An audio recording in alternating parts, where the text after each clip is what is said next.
Good morning to all. సర్వోన్నతుని యొక్క స్థలంలో నుంచి మీకు సమాధానము సమృద్ధిగా కలుగునుగాక.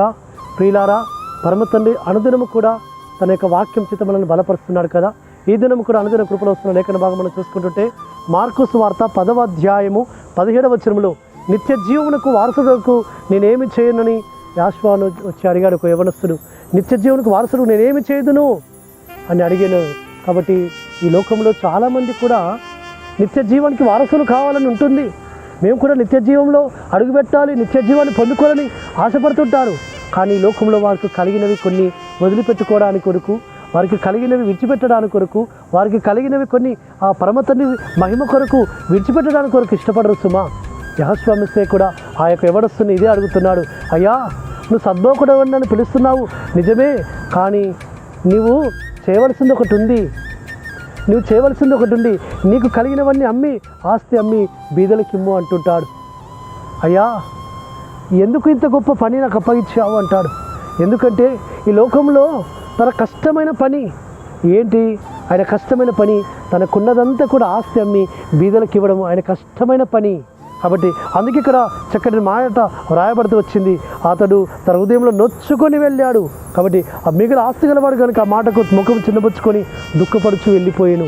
చూడండి ప్రియులారా, నిత్య జీవానికి మనం వారసులు అవ్వాలంటే కొన్ని మనము వదులుకోవాలి, విడిచిపెట్టాలి, మనం త్యజించాలి.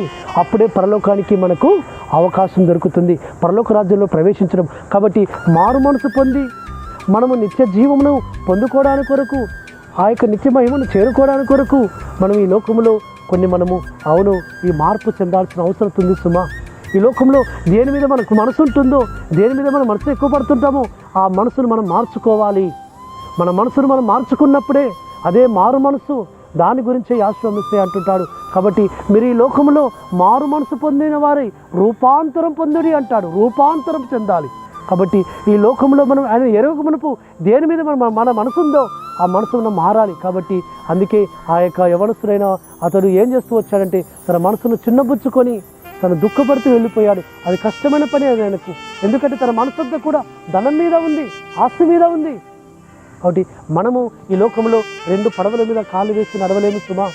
2 పడవల మీద మనం కాలు వేసి నడవలేము. 2 యజమానులకు మనం దాసులు కాలేము.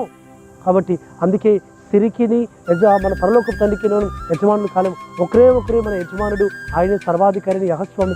ఆయన మాత్రమే మనం యజమానులం అవుదాం, ఆయన మాత్రమే సేవిద్దాం, ఆయన మాత్రమే మహిమపరుద్దాం, ఆయన మాత్రమే సంతోషపడదాం. అట్టి విధంగా మనం ఉంటే నిత్య జీవన వారసులం అవుతాం. అట్టి కృపా పర్వతను మనకు అనుగ్రహించిన గాక ప్రార్థన చేసుకుందాం. పరలోకందర మా తండ్రి సర్వోన్నతుడా, నిత్య జీవనకి వారసులవుటకు మేము ఏం చేయాలో మీరు మాకు తెలియజేస్తున్నాను నాయన. అవి మేము చేసి మీ నిత్య జీవనం మేము పొందుకోవడానికి సహాయం చేయమని ప్రార్థిస్తూ మానసికుడు విమోచకుడు నజరేయుడైన యెహోషువ పరిశుద్ధమైన నామమున స్తుతించి ప్రార్థించి వేడుకుంటున్నాము తండ్రి. ఆమేన్. సర్వోన్నతుడు సర్వాధికారిని యెహోషువ కృప కనికరము నిరంతరములకు తోడుగా ఉండి మనల్ని నడిపించును గాక. ఆమేన్.